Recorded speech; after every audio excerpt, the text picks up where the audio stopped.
Dzina la Atate ndi la Mwana ndi la Mzimu Woyera. Amen. Ambuye tsekulani milomo yanga, ndipo ndidzatamanda dzina lanu. Ulemu ukhale kwa Atate ndi kwa Mwana ndi kwa Mzimu Woyera, monga panali poyamba, tsopano ndi masiku onse, ndi pa nthawi zosatha. Amen. Pamene nthawi ya mmawa idzaza mlengalenga, mitima yathu imafuwula Yesu Khristu atamandike. Mu ntchito zathu zonse ndi pemphero, nsembe yake timagawana. Yesu Khristu atamandike. Usiku usanduka monga usana, pamene kuchokera pansi pa mitima yathu tinena Yesu Khristu atamandike. Mphamvu za mdima ziopa, pamene zimva nyimbo yosangalatsayi Yesu Khristu atamandike.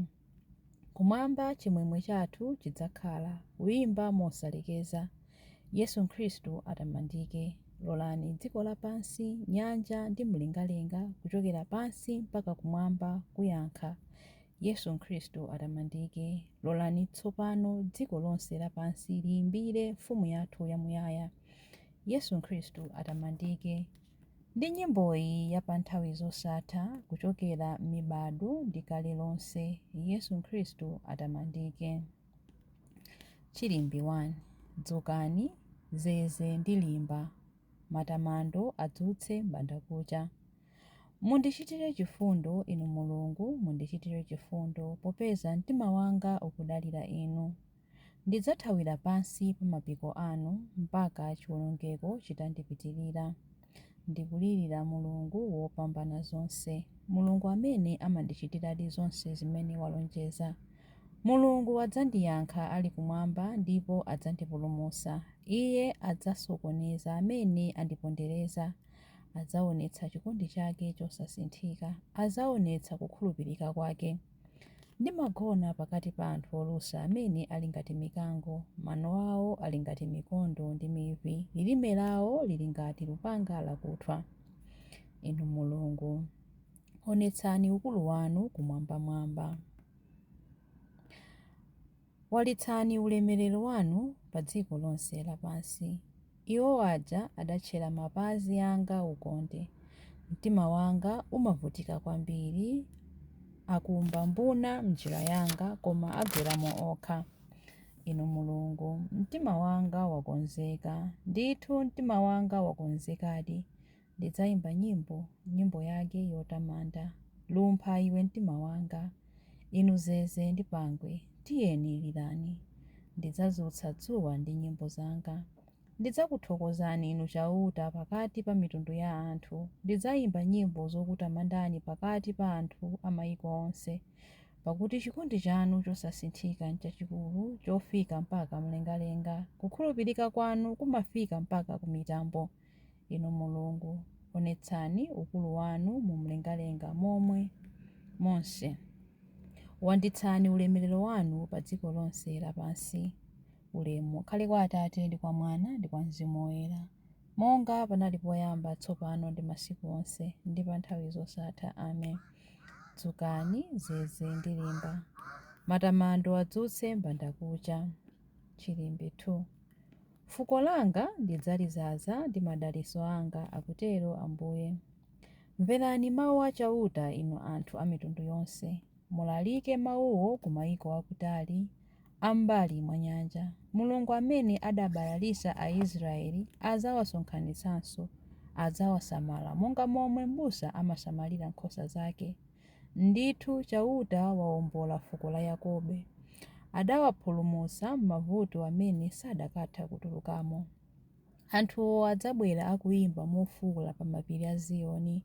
Adzakhala osangalala kwambiri chifukwa cha zabwino zochuluka zochokera kwa chauta.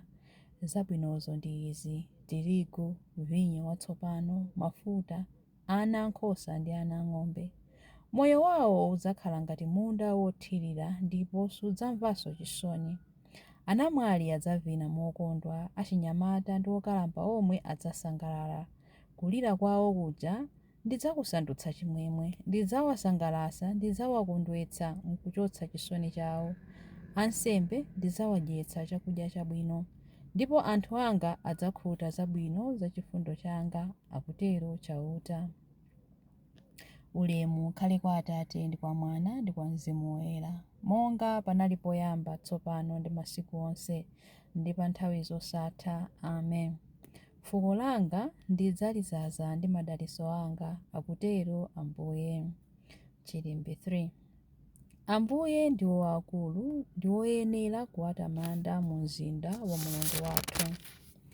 Chauta ndi wamkulu, ndi woyenera kumutamanda kwambiri. Timuyamike mzinda wake pa phiri lake loyera, mzinda wokongola wa Ziyoni pa phiri la Mulungu, wopatsa chimwemwe ku dziko lonse lapansi. Mzinda wa Ziyoni umene uli kumpotowu ndi mzinda wa mfumu yathu yayikulu.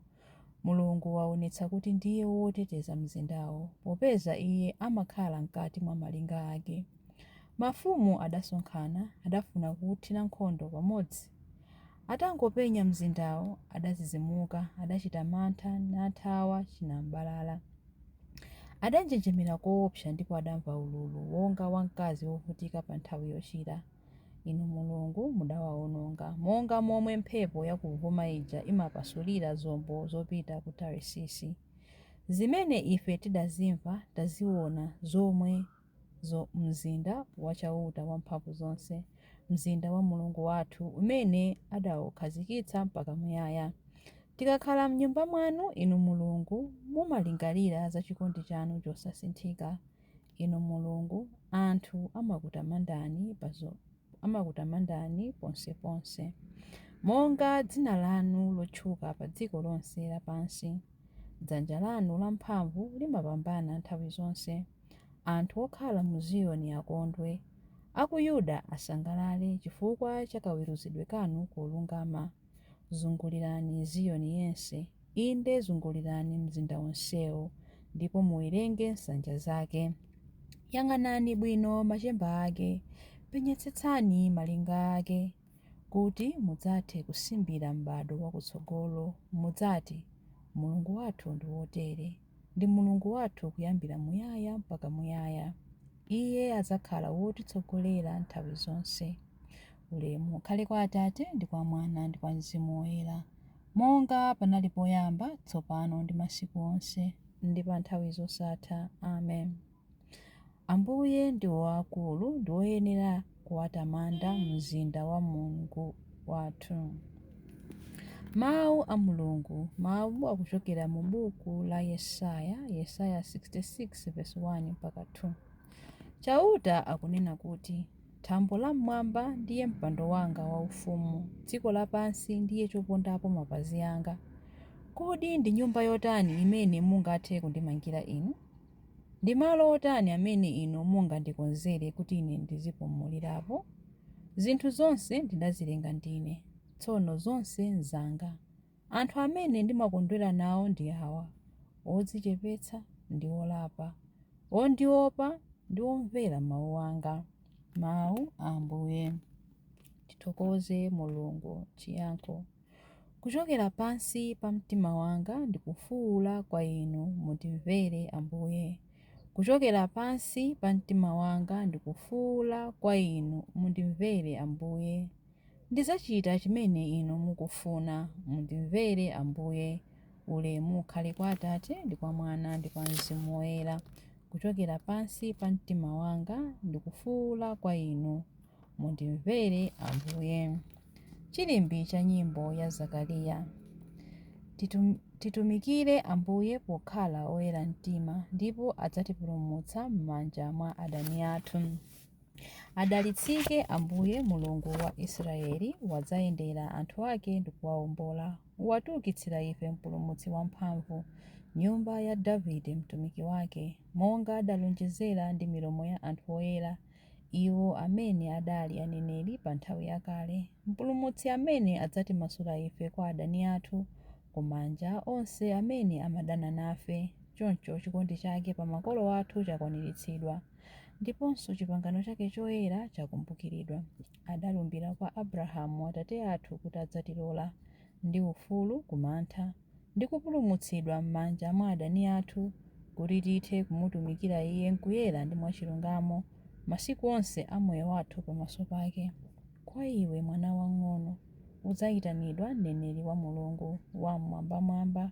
Udzapita mtsogolo mwa Ambuye kuti ukakonze njira zake iye asanabwere, kuti akadziwitse anthu ake za chipulumutso chawo kudzera mchikhululukiro cha machimo awo onse, chikondi chokoma cha mtima wa Mulungu wathu, amene amatiyendera ngati m'bandakucha wakumwamba. Adzapasa kuwala iwo amene ali mdima, iwo amene akukhala mu mthunzi wa imfa, ndi kutitsogolera ife mu njira ya mtendere. Ulemu ukhale kwa Atate ndi kwa Mwana ndi kwa Mzimu Woyera, monga panali poyamba, tsopano ndi masiku onse, ndi pa nthawi zosatha. Amen. Titumikire Ambuye pokhala oyera mtima, ndipo adzatipulumutsa m'manja mwa adani athu. Mapemphero. Ambuye Yesu Khristu akutionetsa kuwala kwa tsiku la lero latsopano. Tiyeni tiwathokoze ponena kuti Ambuye mutidalitse ndi kutibweretsa pafupi nanu. Mudadzipereka nokha ngati nsembe kwa Atate anu kuti mulipire machimo athu.